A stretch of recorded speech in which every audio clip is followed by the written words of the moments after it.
Alright, so one day while scrolling through Amazon, I was curious to see what the most popular mouse was at the moment. The most sold. So I searched for a gaming mouse, then I set the filter to best sellers. Of course, it was no surprise that Logitech had the top spot. It was the G502, but I had already made a couple videos on that a couple years back, so I went on to option number 2.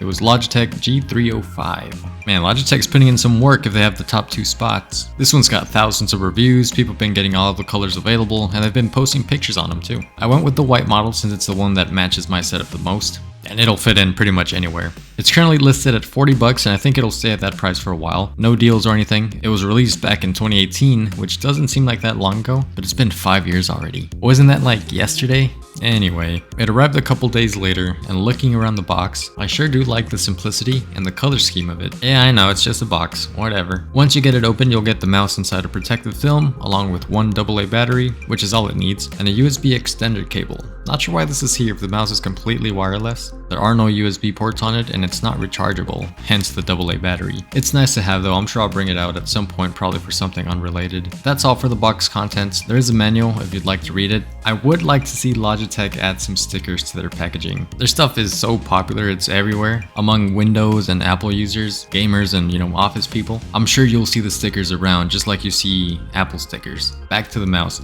It's a really nice looking mouse. It's elegant and sleek and minimalistic.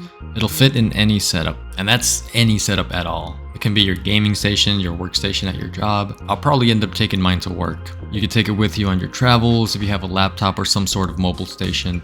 It's great for all those settings, and it's very light. Right away when I took it out of the box, I noticed how light it was without the battery. Even with the single battery, the weight feels good. The Logitech website says it weighs 99 grams, and it feels quite nice when you're using it. Doesn't feel too heavy or too light. It's a good amount of weight. Speaking of battery, it's advertised to last 250 hours. That's about 10 days and some change, assuming you're using it non-stop. Obviously, if you leave it on without moving or clicking it, it'll preserve the battery a bit. But with normal use, I'm thinking it'll last a month or 2 per battery. Obviously, I haven't tested it completely. But when it does run out of battery, you can just swap it out and pop in a new one, and that's another month or 2. With how much I use the computer, it'll probably last me a solid 3 months, maybe even more. The G305 has your usual left click, right click, scroll wheel button that comes with every mouse on the planet. You also get the 2 side buttons on the left side for your thumbs to click, and that's all. There's no left to right tilting scroll wheel and no buttons on the right side if you're a left-handed user. By looking at it, it is pretty symmetrical, but there are no buttons on the right side.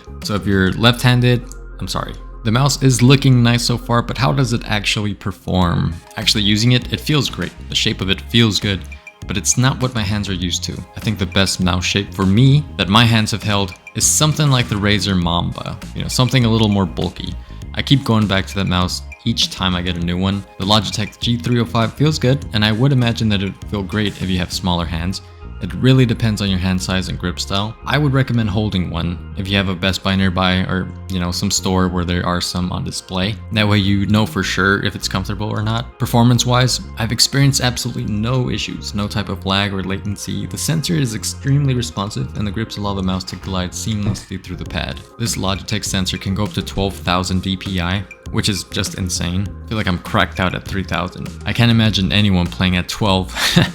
But it shows what this mouse is capable of, and we all know Logitech is known for making some stellar sensors. This mouse is somewhat customizable using the Logitech G Hub sensor. Downloading the software, it's really straightforward. You can Google the mouse and it'll take you to the Logitech website. You'll find the software installer there, and you can run through the installation with ease. Nothing too tricky there. Once it installs and you open the software, you can set up profiles for games or casual use. Maybe you want the buttons to do certain things or the DPI to be at a certain level for different games. That's what that's for.